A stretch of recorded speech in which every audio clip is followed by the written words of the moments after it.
오늘 거룩하고 복된 주일 아침에 온 성도들이 함께 마음과 정성을 다하여 진정으로 예배 드릴 수 있도록 불러주신 은혜에 더욱 감사를 드립니다.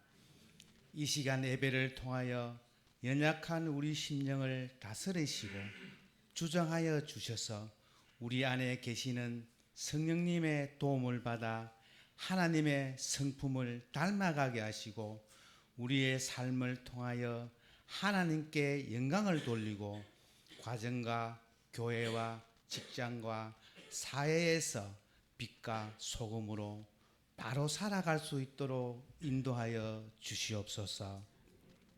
사랑의 주님, 오곡백과가 무르익는 풍요로운 아름다운 가을에 우리의 심령도 성숙한 그리스도인으로 성장하기를 원합니다.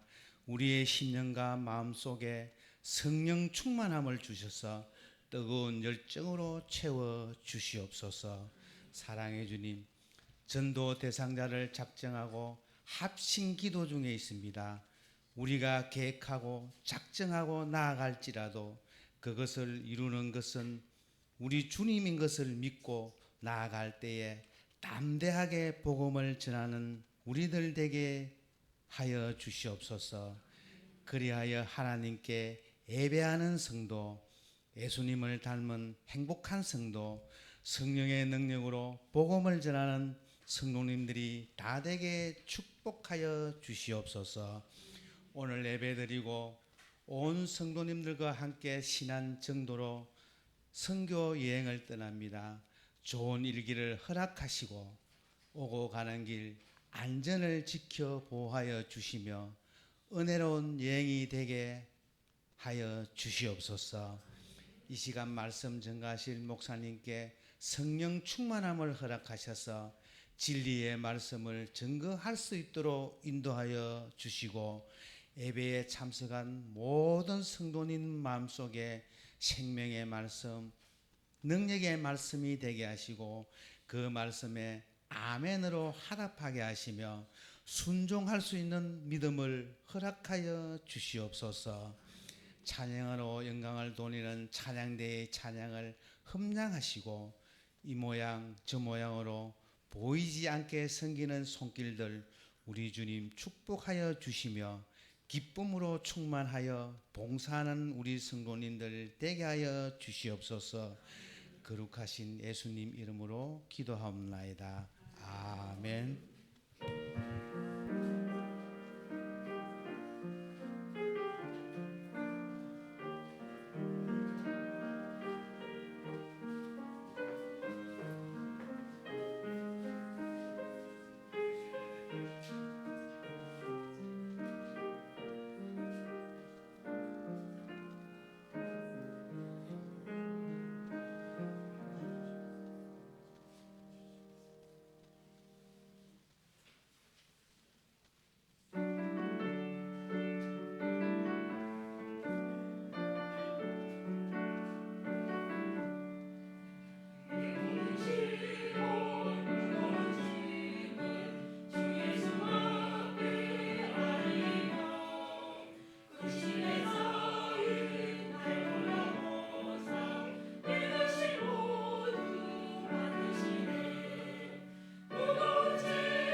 찬송가 393장 찬송가 다 같이 들으면서 봉헌하시겠습니다. 393장 찬송가입니다.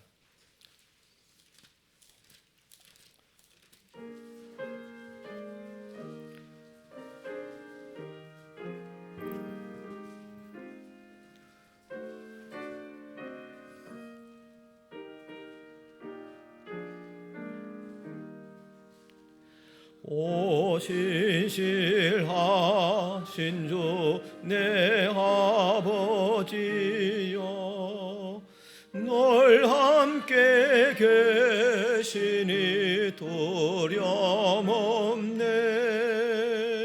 그 사랑 변창고 날 지키시며 어제나 오늘이 한결같네. 오 신실하신 주, 오 신실하신 주, 날마다 자비를 베푸시며 일용할 모든 것 내려주시니, 오 신실하신 주 나의 구주. 봄철과 또 여름 가을과 겨울, 해와 달 모들도 다 주의 것. 만물이 주 영광 드러내도다. 신실한 주 사랑 나타내네.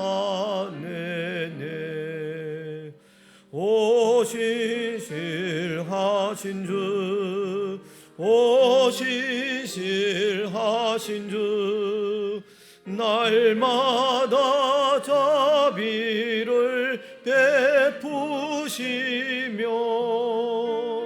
일용할 모든 것 내려주시니, 오 신실하신 주 나의 구주. 내 죄를 사하여 아니하시고 주 친히 오셔서 인도하네. 오늘의 힘되고 내일의 소망, 주만이 만복을 내리시네.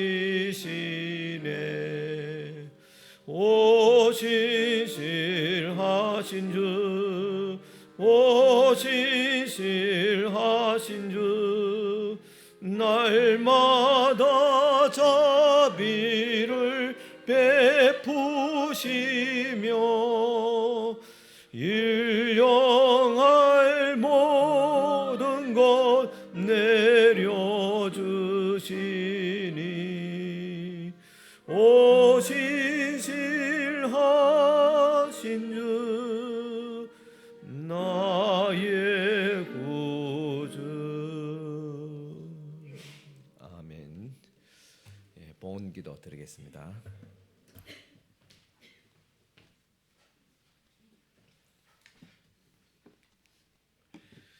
11조 들으신 분들입니다. 하나님 아버지, 이 시간 주님 앞에 첫 예물을 올려드립니다. 주께서 항상 첫 것을 기뻐하시고 첫 것을 통해서 모든 또 삶을 축복하여 주시는 우리 하나님, 우리 삶에 또 첫 소산물을 주님 앞에 드립니다. 주께서 기쁘게 받아주시고 이 손길을 통해서 모든 삶이 윤택하고 또한 손실 없도록 하옵시고 더 넘치는 물질의 복을까지 다하여 주시옵소서. 또 주님 앞에 감사하며 한 주간 또 지켜주심을 감사드리오며 함께하신 주님 은혜 감사합니다. 또 하나님의 전에서 예배케 하여 주심을 또 감사를 드립니다. 또 범사에 감사드리며 영육간에 강건하게 하시며 하나님의 은혜로 회복케 하심을 감사하며 범사에 감사하며 주신 사랑과 크신 은혜 감사합니다. 또 주님의 은혜에 또 감사를 드립니다. 하나님 은혜 감사하며 또 하나님 앞에 감사합니다. 또 주님 앞에도 감사하며 주님 앞에 감사하며 주신 은혜 또 감사하며 주님 앞에 귀한 또 감사의 예물들 또 올려드립니다. 또 성교지 탐방을 위해서 또 찬조 예물로 주님 앞에 드린 손길들 있습니다.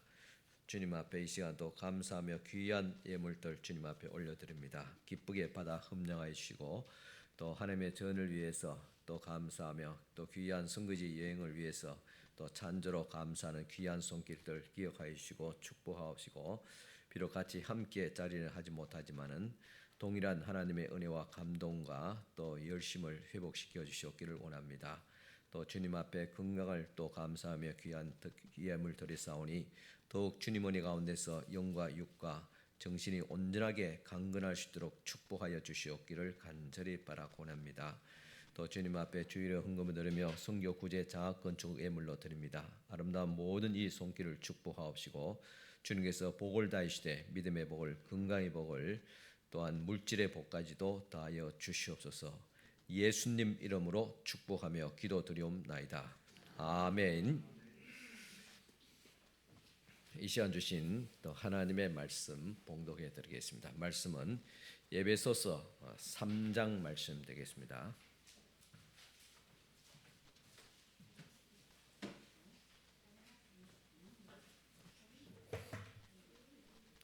에베소서 3장 1절에서 13절까지 말씀입니다. 다 같이 일어서서 하나님 말씀 받으시기 바랍니다. 에베소 3장 1절에서 13절입니다. 6절부터 13절까지 봉독해 드리겠습니다. 이는 이방인들이 복음으로 말미암아 그리스도 예수 안에서 함께 상속자가 되고 함께 지체가 되고 함께 약속에 참여하는 자가 됨이라. 이 복음을 위하여 그의 능력이 역사하시는 대로 내게 주신 하나님의 은혜의 선물을 따라 내가 일꾼이 되었노라. 모든 성도 중에 지극히 작은 자보다 더 작은 나에게 이 은혜를 주신 것은 청량할 수 없는 그리스도의 풍성함을 이방인에게 전하게 하시고 영원부터 만물을 창조하신 하나님 속에 감춰졌던 비밀의 경륜이 어떠한 것을 드러내게 하려 하심이라. 이는 이제 교회로 말미암아 하늘에 있는 통치자들과 권세들에게 하나님의 각종 지혜를 알게 하려 하심이니 곧 영원부터 우리 주 그리스도 예수 안에서 예정하신 뜻대로 하신 것이라. 우리가 그 안에서 그를 믿음으로 말미암아 담대함과 확신을 가지고 하나님께 나아감을 얻느니라. 그러므로 너희는 너희에게 구하노니 너희를 위한 나의 여러 환난에 대하여 낙심하지 말라. 이는 너희의 영광이니라. 아멘. 앉아 계시기 바랍니다. 한 주간도 잘 계셨습니까? 오늘 예배 마치고 같이 함께 또 식사를 또 김밥을 함께 나누고 또 선교지 여행 1시에 출발하게 되겠습니다. 또 우리 가지 못한 성도님들도 같이 전심 식사 다 준비되었습니다. 간단하게 김밥으로 준비되었으니까 같이 함께 또 식사를 하고 가시기를 바랍니다. 오늘 이 본문 말씀은 에베소서 전체의 중심 내용이라고 할 수 있습니다. 바울이 전생애를 걸쳐서 전하려고 했던 위대한 복음, 그 진리가 오늘 본문 말씀에 담겨져 있습니다. 에베소 전체 말씀 중에서 오늘 또 3장 또 중심에 있는 또 말씀이기도 합니다. 3장 4절 보면 그것을 읽으면 내가 그리스도의 비밀을 깨달은 것을 너희가 알 수 있으리라. 그것을 즉 에베소 교회를 향해서 지금 에베소서 이 편지를 바울이 썼는데 이 편지를 받아보고 잘 읽어보면 거기서 그리스도의 비밀을 내가 깨달은 그리스도의 비밀을 알게 될 것이라고 말씀하고 있습니다. 바울은 에베소 교인들에게 그리스도의 비밀을 알리기 위해서 이 편지를 썼다는 것입니다. 이 그리스도의 비밀이라는 것은 복음의 비밀입니다. 복음의 비밀은 예수 그리스도를 통해서 모든 사람이 구원을 받는 것, 유대인이나 이방인이나 모든 인류가 구원을 받는 것, 당시 세대나 오는 세대, 또 앞으로 모든 미래의 세대까지 모든 인류가 구원을 받는 것이 그리스도의 뜻이고 하나님의 뜻이라는 말입니다. 이것이 바로 그리스도의 비밀, 복음의 비밀입니다. 이 복음의 비밀을 수많은 사람에게 전파하기 위해서 바울에게 먼저 알려졌다. 이것을 계시라 말합니다. 바울은 하나님의 은혜로 복음이 주는 무한한 축복과 신비로운 진리를 성령의 감동으로 깨닫게 되었습니다. 이전 시대에는 경험해 보지 못한 분명한 하나님의 복음의 진리와 은혜를 성령의 도움으로 알게 되었던 것입니다. 이렇게 일찍이 없었던 선명한 복음의 이해는 하나님의 후대, 즉 하나님의 은혜를 후대에 널리 전하기 위해서 주신 하나님의 섭리인 것입니다. 이 모든 비밀이 바로 그리스도를 중심으로 하고 있습니다. 인류의 소망과 구원자로서 메시아에 관한 계시는 구약 시대에 대단히 희미하게 그렇게 전해졌습니다. 그러다가 신약이 와서 점점 가까워지면서 성령께서 오심을 통해서 모든 것이 밝히 드러나게 되었다. 바울도 뒤늦은 후자였지만은 그리스도의 부르심을 받아서 성령의 감동으로 이 복음의 비밀을 깨닫고 보니까 이것을 모든 사람에게 전해야 되겠다는, 특별히 이방인들에게 전해야 되겠다는 그런 사명을 가지게 되었다. 그 사명감으로 또 이 에베소 교회를 향해서 이 편지를 썼다는 것입니다. 이러한 비밀을 오늘 우리에게 밝히 드러내셔서 하나님의 영광을 보게 해달라고, 그 은혜를 깨닫게 해달라고 바울은 기도하고 있습니다. 에베소 3장 6절입니다. 이는 이방인들이 복음으로 말미암아 그리스도 예수 안에서 함께 상속자가 되고 함께 지체가 되고 함께 약속에 참여하는 자가 됨이라 했습니다. 이 복음의 비밀의 내용입니다. 예수 그리스도로 말미암아 유대인이나 이방인이나 모든 만민 족속들이 함께 하나님의 큰 엄청난 그 유업을 받을 상속자로, 그리고 그리스도와 함께 된 지체들, 그리고 함께 구원의 마지막 완성의 또 천국의 약속을 받아서 참여할 자가 되었다 그랬습니다. 구약 시대는 유대인의 전유물로 여겼던 메시아에 대한 소망이 신약에 와서는 이방인들에게도 동일한 축복의 유업으로 이어지게 되었다는 말입니다. 그래서 이방인들도 예수님을 영접하고 회개하고 복음을 받아들이기만 한다면 그리스도와 함께하는 후사가 될 수 있다는 말입니다. 다시 말해서 하나님의 자녀로서 하나님의 나라의 영광스러운 기업과 축복들을 받을 수 있게 되었습니다. 그런 일환으로 오늘 우리들도 시대가 많이 지냈지만은 예수 그리스도를 믿음으로 우리는 하나님의 영광의 기업에 이를 자, 하나님의 나라와 영생을 또 하나님께 주시는 영광을 기업으로 받을 축복된 자라는 사실, 이 사실을 오늘 또 여러분 믿고 다시 확인하고 확신할 수 있기를 축원합니다. 이전에는 상상조차 할 수 없던 일들이 이제 신약에 와서 예수 그리스도를 인해서 가능하게 되었습니다. 가히 짐작이 안 되는 이 지위의 상승을 가져다 준 것입니다.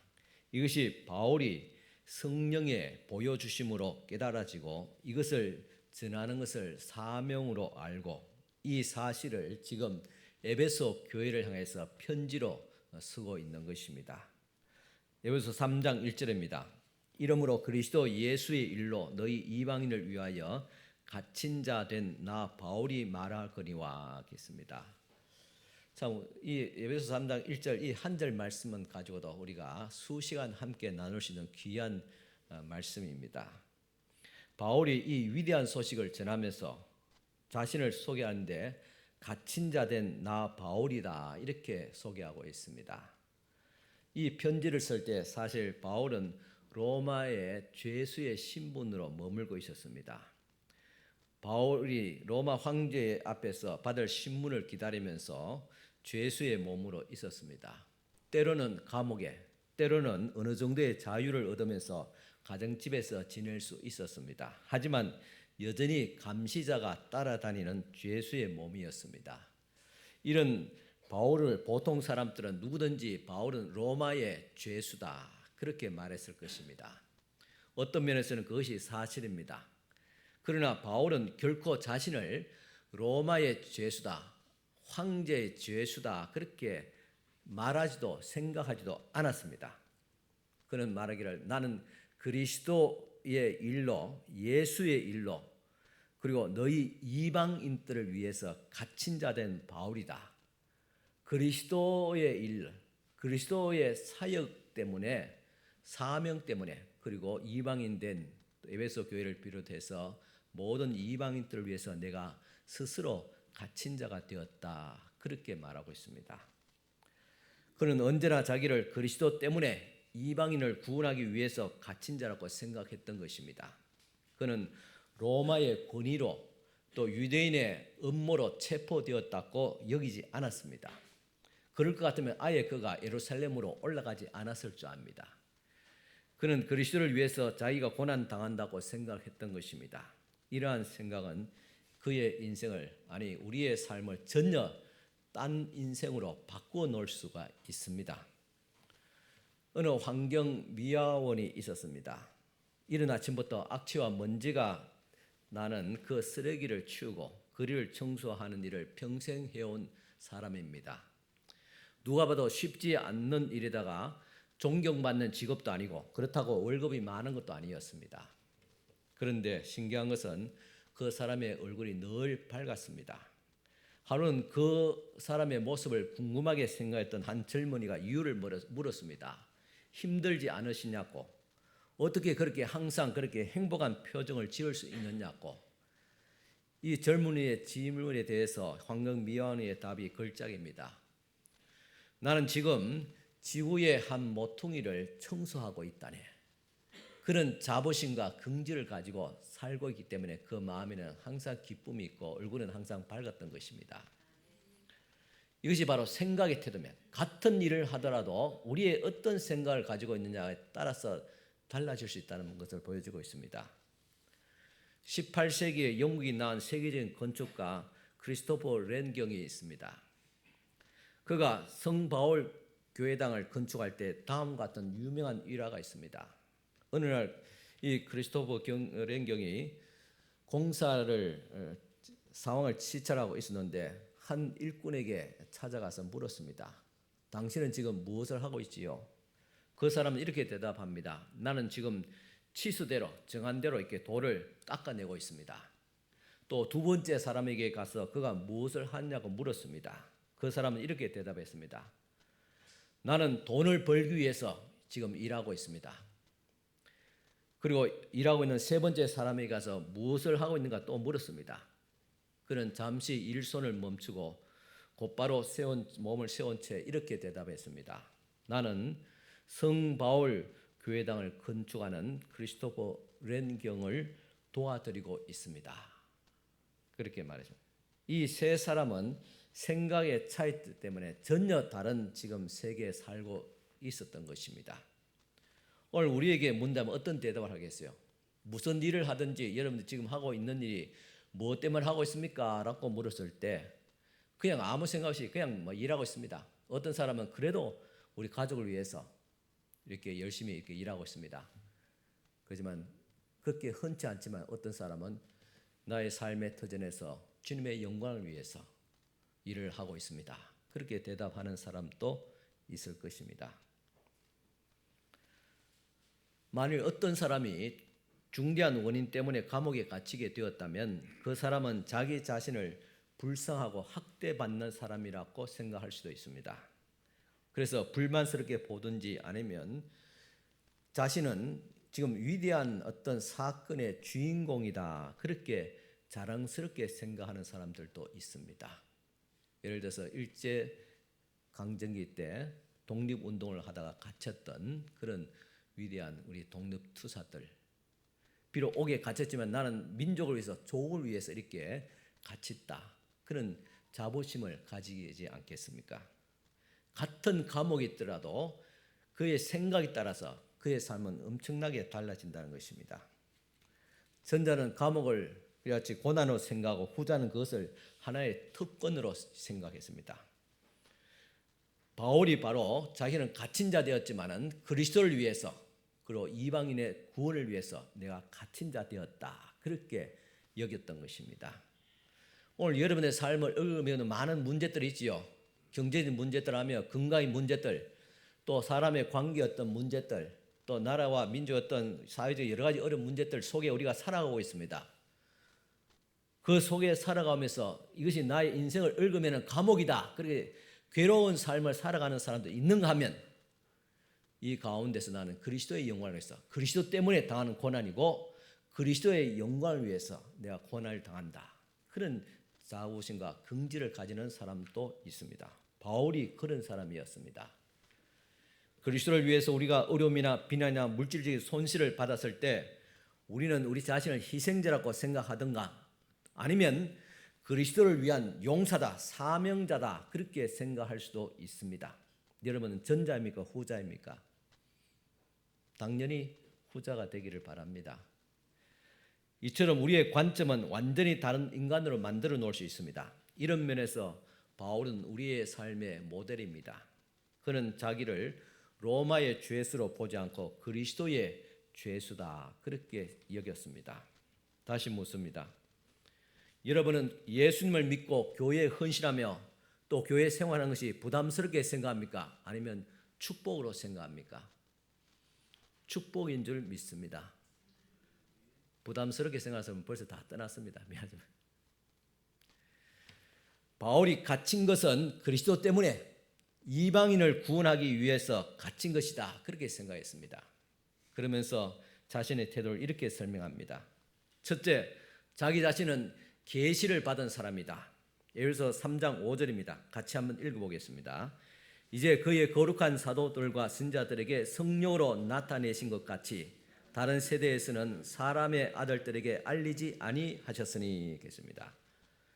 복음의 비밀이 다른 세대에 알려지지 않았지만은 성령을 통해서 사도들과 선지자들에게 알려진 바 되었다. 그 중에 한 사람이 사도 바울이고 오늘 저와 여러분인 줄 믿습니다.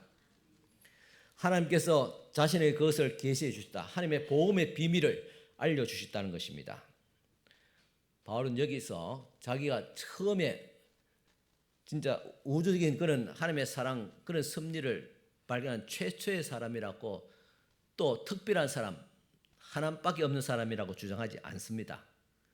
그는 지금까지 아무에게도 계시하지 않았은 비밀이지만 성령께서 사도된 자신 위해서 또 다른 사람을 위해서 이와 같이 말씀하신 것이다 하겠습니다. 그렇지만 자기는 특별히 이 비밀을 이방인들에게 전가해야 될 사명자로 그렇게 구분을 했습니다. 또 이 자신은 이 은혜의 복음의 비밀을 전달하는 자로 여겼습니다. 갈라디아서 2장 7절 9절을 보면 바울이 예루살렘 교회의 지도자를 만났을 때 자기 자신을 주님께서 주신 은혜에 대해서, 하나님의 주신 은혜를 전하는 자, 이방인에게 전하는 자로 부름을 받았다, 그렇게 소개하고 있습니다. 또 로마서 15장 15절에도 보면 로마에 있는 교인들에게 편지를 쓸 때도 그는 하나님께서 내게 주신 은혜라, 그렇게 말하고 있습니다. 바울은 일생의 과업은 바로 이 하나님의 은혜를 전달하는 자였습니다.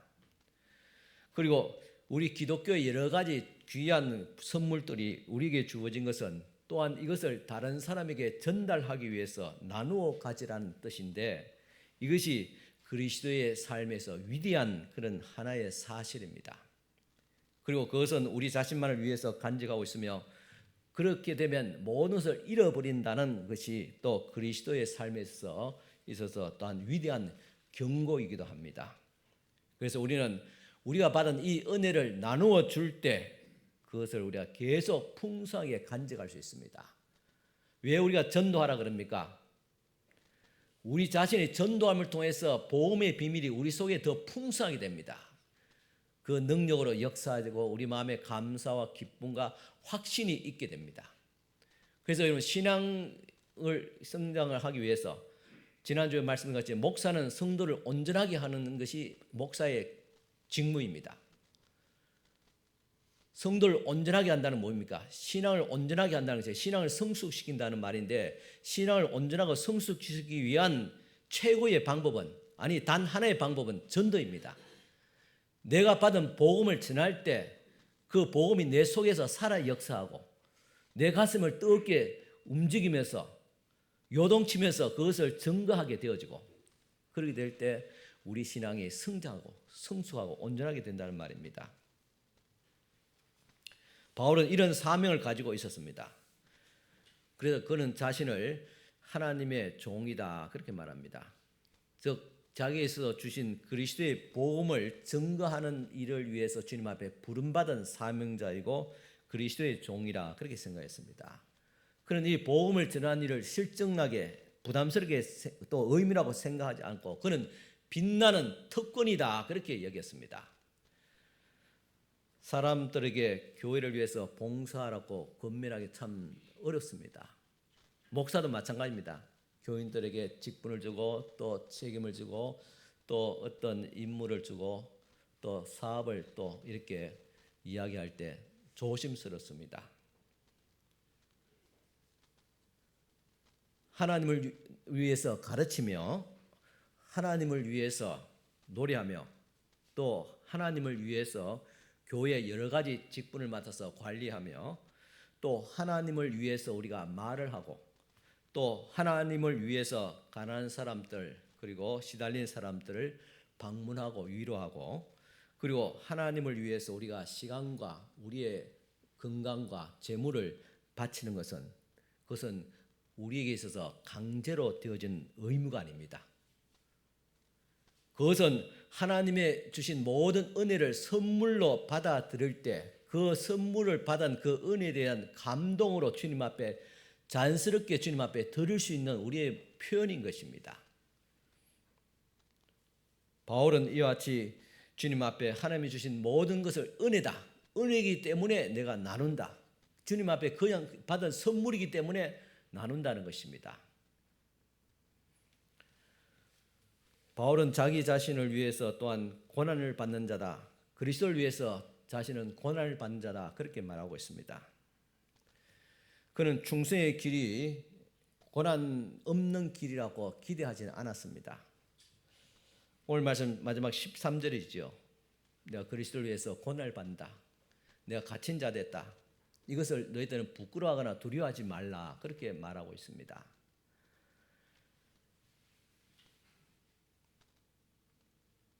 스페인의 위대한 신비가인 우나무노라는 사람이 있습니다. 그가 말하기를 하나님께서 너에게 평안이 아니라 영광을 내리신다. 그렇게 말했습니다. 이렇게 언제나 말했습니다. 하나님께서 우리에게 주는 것은 평안이 아니라 영광이다. 물론 그리스도께서 우리에게 평안을 준다. 그렇게 말씀하셨잖아요. 이것을 부정하는 말 아닙니다. 여기서 평안이라는 말은 이 사람이 말하는 평안이라는 말은 것은 어떤 안일함, 아무 걱정과 염려 없는 그런 안일함을 말하고 있습니다. 주님께서 하나님께서 우리에게 주신 것은 이 안일함이 아니라 영광이다 그랬습니다. 그 영광은 그러나 고난의 결과라는 말입니다. 이 말을 하는 것입니다. 몰토비란 사람이 있었는데 이 사람은 또 예수께서 그 제자들에게 항상 세 가지를 약속했다고 했습니다. 그 세 가지란 말은 뭔가 하면 그들이 어리석도록 행보한 것이고 둘째는 절대로 공포를 모르게 되지만은 두려워하지 않게 되지만은 세 번째로 언제나 고난 속에 있게 해준다는 그런 말입니다. 그러므로 우리 그리스도인들이 받는 이 고난에 대해서는 형벌이 아니라 그것은 영광입니다. 왜냐하면 그것은 그리스도 자신이 당한 고난에 동참하는 것이며 또 그리스도에 대한 우리의 충성심이 진실하다는 것을 나타낼 수 있는 기회가 됩니다. 그런 기회가 어디서 주어집니까? 교회에서 주어집니다. 여러분, 우리가 주님 앞에 교회를 통해서 우리가 구체적으로 헌신합니다. 물질로 헌신하고 몸으로 헌신하고 시간을 들여 헌신하잖아요. 교회 사역이 다 그런 겁니다. 봉사직이 있고 나가서 전도하는 직이 있고 그죠? 물질로 섬기는 직이 있고 같이 함께 기획하고 연구하고 하는 그런 직이 있고 또한 어떤 분은 이렇게 오늘 같이 찬양하는 노래하는 하나님의 영광을 노래하는 직이 있고 주방에서 봉사하는 직이 있고 이 모든 것들이 물론 수고스럽고 고난입니다. 그렇지만 그 고난은 영광이라는 사실입니다. 그러므로 고난은 형벌이 아니라 영광입니다. 왜냐하면 그리스도의 고난에 우리가 동참하고 그리스도의 고난에 동참한다는 것은 그리스도의 영광에도 동참하게 된다는 의미가 있습니다. 요즘 저는 요한계시록 말씀을 묵상하고 있습니다. 요한계시록 말씀 보니까 1장은 인사와 그리스도의 명령이 있고 2장과 3장은 소아시아 7교회에 주시는 말씀이고 4장에 이르러서 천상의 예배가 나오고 5장에 보면 하늘에 계신 어린 양 예수 그리스도의 영광스러운 모습, 천상의 모습이 나옵니다. 그런데 그 6장부터 이제 18장까지 가장 많은 분량이 있어 7대접, 7 환란, 여러 가지 환란들이 계속 사이클로 이렇게 반복되어집니다. 마지막 내일 엄청난 그런 시련과 고난들이 있고 그 가운데서 교회가 핍박받고 고난받고 순교당하는 그런 역사들이 일어납니다. 이렇게 많은 고난을 이야기하기 전에 그리스도께서 이 요한계시록, 요한 사도요한을 통해서 배열하기를 이러한 고난 있기 전에 먼저 천상의 예배와 하늘에 계신 어린 양 대신 영광을 받으신 예수 그리스도를 보여주는 의미가 있습니다. 먼저 영광을 보여주지만은 그러나 고난이 있고 고난 뒤에 영광이 있을 것이라는 그런 말씀이 되겠습니다. 그래서 19장의 심판의 기록이 18장까지 기록되고 19장에 보면 어린 양의 혼인잔치 고난을 다 통과한 그리스도인 교회가 어린 양 되신 예수 그리스도와 함께 영광스러운 잔치에 올라가게 될 것이란 말입니다. 그리고 20장에는 천년왕국이 그 권세를 가지고 하나님께서 이 땅에서 많은 사람들 다시 다스릴 수 있는 권세와 능력을 부여하게 됩니다. 그리고 21장, 22장에서는 새하늘과 새 땅이 펼쳐지게 됩니다. 완전한 구원이 완성되게 됩니다. 이 가운데 보면 고난이 있지만은 영광의 암시를 하고 영광의 계시를 주시고 그 다음에 결론은 영광입니다. 고난 뒤에 영광이 있다는 것을 우리에게 보여주고 있습니다. 지금 사도 바울이 그 이야기를 하고 있는 것입니다. 고난이 시작되면서 하나님의 영광을 보여주고 고난이 끝났을 때 고난을 통한 그리스도인이 받을 하늘의 영광을 주님께서 약속을 하셨습니다. 그래서 요한계시록이 말하고자 하는 메시지가 무엇입니까? 고난을 영광이라고 그렇게 말한 것입니다. 그리고 바울은 이 영광의 복음을 전하는 특권을 받은 자라고 말하고 있습니다. 같이 우리 에베소서 3장 7, 8절 같이 읽겠습니다. 이 복음을 위하여 그의 능력이 역사하는 대로 내게 주신 하나님의 은혜의 선물을 따라 내가 일꾼이 되었노라. 모든 성도 중에 지극히 작은 자보다 더 작은 나에게 이 은혜를 주신 것은 청량할 수 없는 그리스도의 풍성함을 이방인에게 전하게 하시고 계십니다. 하나님의 뜻은 그리스도를 통해서 모든 사람들이 다 구원을 받고 이 풍성한 은혜의 축복의 자리에 모든 사람들이 같이 함께 참여하는 것이다 했습니다. 이것을 전하는 특권을 바울에게 주셨고 오늘 교회와 오늘 우리 그리스도인들에게 주셨다는 말입니다. 그런데 이 엄청난 축복과 이 특권의 복음의 비밀을 증거할 수 있는 특권을 우리에게 먼저 주시고 전할 수 있는 그런 우리가 사명을 주셨는데 이 특별한 이 사명을 그는 교만하게 생각하지 않았습니다. 교만하게 받아들이지 않았습니다. 오히려 매우 겸손하게 자신을 낮추었습니다. 그래서 보면 모든 성도 중에 지극히 작은 자보다 더 작은 나에게 이 특별한 은혜를 주셨다. 나는 모든 사람보다 더 뛰어났기 때문에 더 높기 때문에 더 잘났기 때문에 이 복음을 전할 수 있는 특권을 주신 게 아니라 모든 사람보다 더 낮은 사람이고 더 못난 사람이고 죄인 중에 괴수다 그렇게까지 생각했습니다. 만일 우리에게 하나님의 사랑의 말씀을 설교하거나 가르치는 특권이 주어진다면 예수 그리스도를 위해서 그의 교회 안에서 무엇을 할 수 있는 그런 특권과 그런 위치가 우리에게 주어진다면 우리의 위대함은 우리 자신에게 있는 것이 아니라 우리의 일과 우리가 전하는 그 메시지, 그 말씀 자체에 있다는 것을 기억해야 됩니다. 쉽게 말하면 제가 이 시간 설교를 합니다. 목사 김정표가 잘나고 뭐 잘하지 않았습니다. 물론 전하는 것이 아니라 목사를 통해 김정표 목사를 통해서 여러분 전하는 이 말씀이 중요하다는 거예요. 예수 그리스도의 복음이 더 중요하다는 말입니다. 설교자보다도 설교가 더 중요하다는 말입니다. 말씀 자체가 더 중요하다는 말입니다.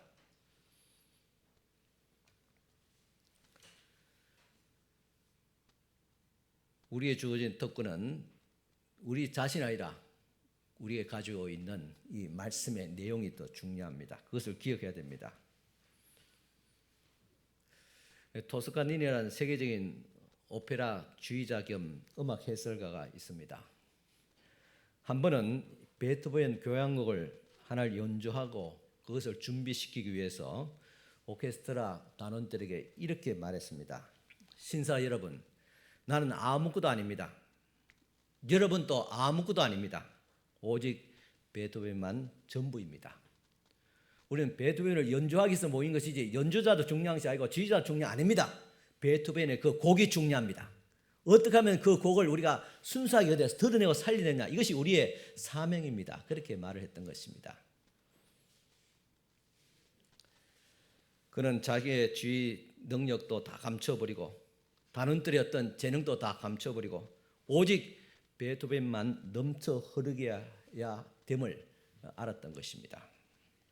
어떤 한 젊은이가 자신은 앞으로 목회자의 길을 가겠다고 했습니다. 그럴 때 목사님은 언제 그런 생각을 가지게 됐냐고 그에게 물었습니다. 그러자 그 젊은이는 어느 학교 채플 예배 시간을 그때 은혜를 받았다고 대답했습니다. 목사님 매우 자연스럽게 그때 설교자가 누군지가 물어봤습니다. 그 젊은이는 그때 설교자가 누군지 모른다고 했습니다. 그렇지만 그날 주신 하나님 말씀을 통해서 제가 은혜 받고 사명을 받았다고 말하고 있었습니다. 그렇습니다. 그날 아침에 그 젊은이는 예수 그리스도의 말씀을 받았던 것입니다.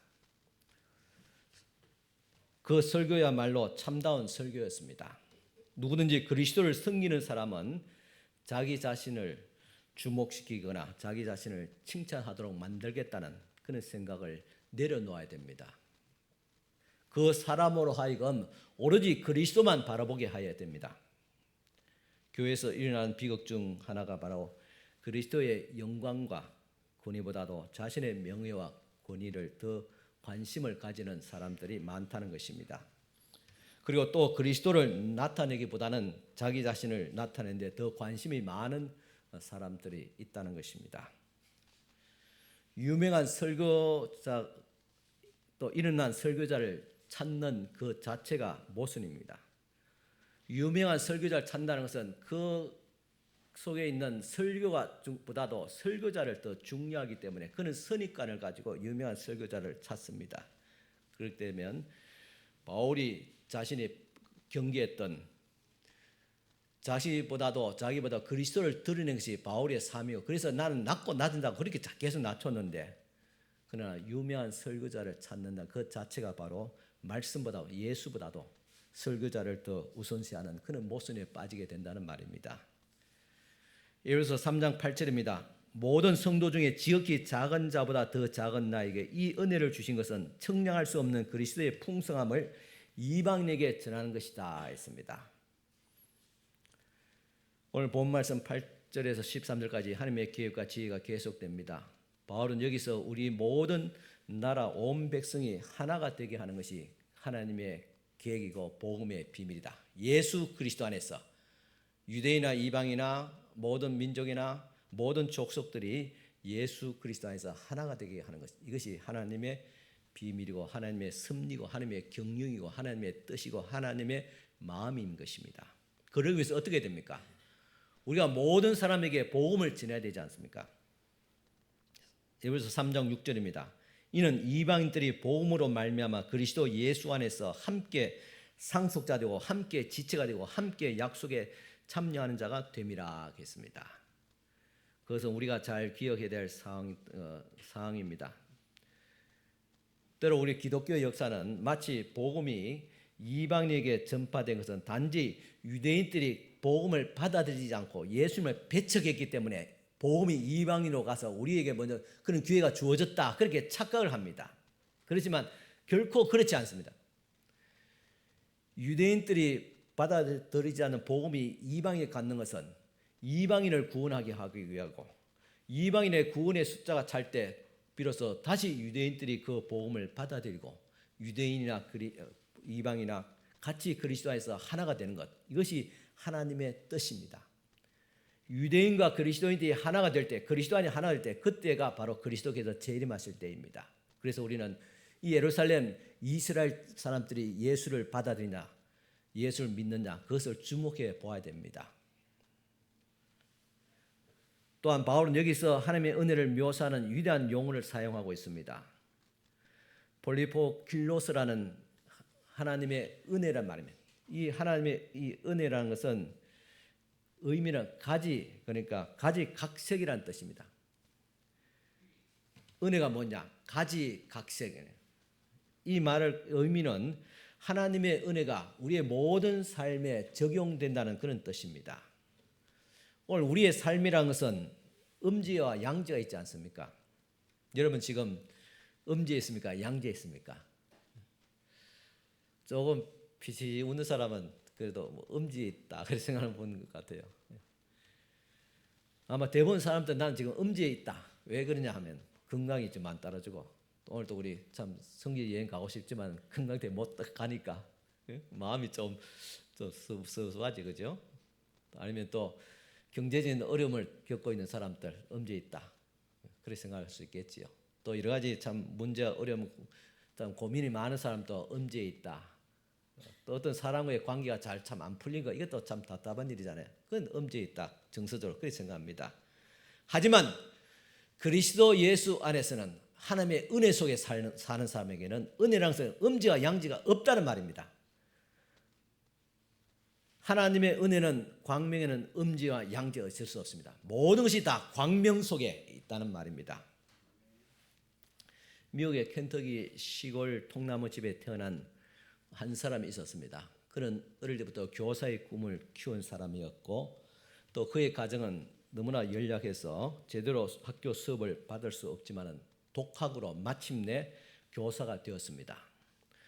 그러나 어려서부터 허약한 체질을 지냈던 그는 건강상 문제로 안타깝게도 교사의 직을 내려놓았습니다. 그런 그가 27세 된 해에 부흥회에 참석해서 은혜를 받고 복음을 전하는 목사가 되는 꿈을 꾸게 되었습니다. 드디어 36세에 그는 감리교회 목회자가 되었습니다. 그러나 또 건강의 문제가 다시 발목을 잡아서 1년 만에 목회직을 포기해야 했습니다. 이 예화를 제가 준비하면서 제가 지난 주간에 영남신학대학교 총동문회 체육대회를 갔다 왔는데, 그때 체육대회에서 직전 총회장이었던 이순창 목사님, 그 영남신학대학교 출신입니다. 그분께서 격려사 생각났습니다. 목회자에 있어서 건강이 중요하다는 것을 강조하면서 이런 말씀하셨습니다. 심지어 나쁜 목사도 목회를 할 수 있다. 그렇지만 건강하지 못한 목사는 목회를 할 수 없다, 그렇게 말했습니다. 좀 모순되는 말이지만은 참 공감이 되었습니다. 미국의 켄터키의 이 사람도 건강 문제 때문에 교직도 목회도 못했지만 그는 부득이 생존을 위해서 정기적으로 일을 하지 않으면 안 되었습니다. 그때 이 당시에 보험 설계사였습니다. 교사직을 그만두고 목사도 하다가 그만둔 그는 때로 많은 친족들과 이웃의 따가운 시선을 받아야만 했습니다. 하지만 그는 어느 날 집에서 예레미야 예가 말씀을 묵상하다가 큰 은혜를 경험하게 됩니다. 예레미야 예가 3장 22절 23절입니다. 여호와의 인자와 긍휼이 무궁하심으로 우리가 진멸되지 아니함이니이다. 이것이 아침마다 새로우니 주의 성실하심이 크도소이다. 여호와의 인자하심과 긍휼하심이 무궁무진하다. 그래서 우리가 어떤 음지에 있든 양지에 있든 우리는 진멸되지 않는다는 말입니다. 또한 그 아침마다 이는 하나님의 무궁한 은혜가 우리에게 부음바 되어지니까 그 하나님의 성실하심, 그 은혜가 정말 큽니다. 그 말씀입니다. 이 말씀에 이 켄터키의 이 시골 청년이 은혜를 받았어요. 비록 건강상 여의치 못해서 교사도 목사도 그만두었지만 보험 설계사로서 건강을 유지하면서 가족과 함께 살아가고 있었고, 또 강단을 통해서는 아니지만은 자신이 만나는 사람들에게 복음을 전했습니다. 이렇게 하루하루 살아가고 있음이 바로 하나님의 큰 은혜임을 깨닫게 되었습니다. 그는 감사하는 마음으로 붓을 들어서 한 편의 시를 써 내려갔습니다. 그것이 오늘 우리 예배 때 불렀던 토머스 치솜이 지었던 세계적인 찬송가 오 신실하신 주, 찬송가 393장 이 찬송을 지었습니다. 우리는 또다시 바울이 그가 좋아했던 그런 중심 사상 내용으로 되돌아갑니다. 예수 안에서 우리가 하나님께 가까이 갈 수 있는 특권을 누리게 됩니다. 우리는 자격이 없지만은 예수 그리스도로 말미암아 우리가 하나님 앞에 영존하시고 위대하시고 영광스러운 감히 범죄할 수 없는 그 위대하신 하나님 앞에 우리가 갈 수 있는 이 엄청난 특권을 받았다는 것을 바울이 또 주장하고 있습니다. 우리 친구 중에 어떤 아주 저명한 인사를 잘 아는 사람이 있다고 생각합시다. 우리나라 뭐 대통령인지 아니면 시장이든지 뭐 마치 친구같이 그렇게 잘 지내고 있다 그런다면 그 친구를 앞세워서 우리는 대통령도 만날 수 있고 시장도 만날 수 있고 뭐 유명한 인사도 뭐 스타도 만날 수 있지 않습니까? 그겁니다. 우리는 예수님께서 나의 친구이기 때문에 예수께서 말씀했어요. 제자들에게 이제는 너희는 나의 친구다 그래요. 친구하자. 그래서 우리는 예수님 때문에 예수님을 인해서 하나님의 영광에 나아갈 수 있는 그런 특권을 받았다는 이것을 바울은 계속 주장하고 있습니다. 이것이 바로 하나님과의 관계에서 예수께서 우리에게 베풀어 주신 것입니다. 그리스도 앞에서 그리스도와 함께 갈 때 하나님께로 가는 문은 항상 열려져 있습니다. 그 문은 아무도 닫지 못합니다. 또 바울은 끝으로 친구를 위해서 그들이 자기의 가침을 보고 낙심하지 않도록 권하고 있습니다. 예수서 3장 13절 같이 읽겠습니다. 그러므로 너희에게 구하노니 너희를 위한 나의 여러 환난에 대하여 낙심하지 말라. 이는 너희의 영광이니라. 그들은 이방인을 위한 투서가 복음 전도자가 갇혔기 때문에 이제는 이방인에게 복음 전하는 것이 이제 어렵게 될 것이다. 그렇게 생각했을지도 모릅니다. 그들은 또 자기들에게 그런 운명이 내려질까 봐 두려워했습니다. 왜냐? 복음의 선봉장이 이제 이방인을 위해 복음을 전거하기 위해서 부름받은 사도 바울이 이제 감옥에 갇히고 이제 지금 죽을 판이니까 그러면 이방의 전도가 이제 다 끝이 나는 것이 아니냐, 이방의 전도 문이 닫힌 것이 아니냐 그렇게 말했던 것입니다. 이번에 우리가 성교지지만 말이 성교지 사실 순교지입니다. 정도도 문중경 전사님 순교지. 또 이번에 또 보너스로 좀 잘 계획을 짜가지고 우리 정도만 가려고 했는데 영광 거기서 얼마 되잖아요. 영광까지 가서 영광에 가면 또 순교지 2개가 있습니다. 문중경 전사님 그 참 고문신 수십 클레 따르면서 기독교인은 아닌 건 모든 그 주민들을 선마을 사람들을 돌보면서 그렇게 살았던 전도사님 공산당에서 죽었을 때 이제는 그것에서 복음이 끝났다, 교회는 끝났다고 생각했을 것입니다. 그러나 결과가 어떻습니까? 지금 정도의 90%가 기독교인입니다. 그리고 그 섬마을이 지금 잘 사는 그런 나라, 세계적인 염전이 있는 섬, 좋은 천년 미네랄이 풍부한 갯벌이 있는 그런 섬, 경제적으로 부유한 그런 섬으로 축복받은 땅이 되었습니다. 영광, 거기서 기독교인들이 2교회가 전교인이 60명쯤 되는데 60명, 70명인데 전교회 다 공산당에 의해서 다 죽었습니다. 물에 수장되고 칼에 찔려 죽고 죽장에 찔려 죽고 총이 맞아 죽고 땅에 생매장 당하고 그래서 전 교인이 다 죽었어요. 150명이 된 교인. 그러면 영광이 이제 교회 기독교는 끝났다 생각하지 않겠습니까? 그렇지 않습니다. 그를 통해서 전라도가 복음화되었습니다. 바울이 지금 죄수의 몸에 갇혔지만은 그러나 그의 순교를 당한다 할지라도 그 순교의 피가 이방인의 복음 전도의 열매를 맺게 했다는 사실입니다. 이와 같은 엄청난 하나님의 지혜와 계획이 오늘 또한 놀라운 것은 교회를 통해서 주어지게 됩니다. 같이 에베소서 3장 9절 10절 읽겠습니다. 영원부터 만물을 창조하신 하나님 속에 감추어졌던 비밀의 경륜이 어떠한 것을 드러내게 하려 하심이라. 이는 이제 교회로 말미암아 하늘에 있는 통치자들과 권세들에게 하늘의 각종 지혜를 알게 하려 하심이라 하겠습니다. 하나님의 엄청난 그 계획과 비밀이 어디서 통해서 교회를 통해서 드러내게 되고 교회를 통해서 가르치게 된다는 그리스도 안에 있는 축복, 구원, 특권, 영광이 교회를 통해서 주어진다는 사실을 명심하시길 바랍니다. 그래서 교회는 은혜의 산실이며 보금자리입니다. 에베소서 3장 6절 말씀 같이 읽겠습니다. 이는 이방인들이 복음으로 말미암아 그리스도 예수 안에서 함께 상속자 되고 함께 지체가 되고 함께 약속에 참여하는 자가 됨이라 하겠습니다.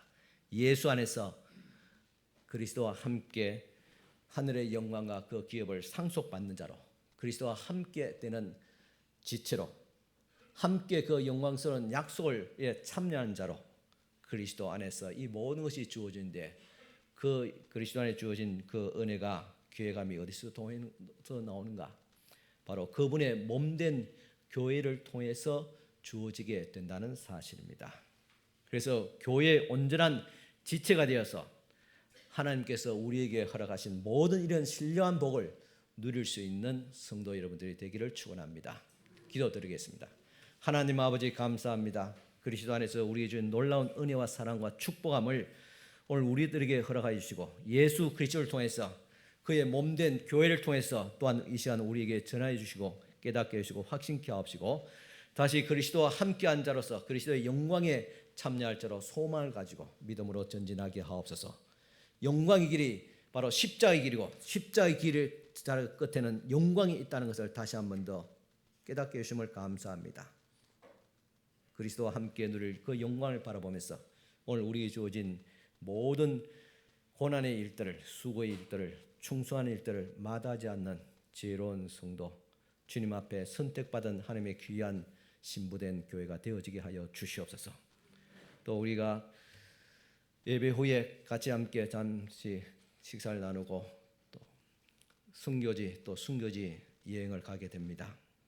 이 발걸음을 주께서 인도하여 주옵시고 건강한 전 늘 지켜주시고 또 하나님 그 순교의 현장에서 그들의 신앙과 그들의 또한 마음을 그들의 헌신을 그들의 충성심과 순교 정신을 우리들도 느끼고 돌아올 수 있도록 하옵시고 또 아버지 하나님이서 여러 가지 형편상 참여하지 못하는 성도도 같은 마음으로 같은 감동으로 같은 은혜를 받게 하여 주시옵소서. 예수님 이름으로 기도드리옵나이다. 아멘. 우리 다 같이 일어서서 파송 찬송 505장 1절 찬송 드리겠습니다.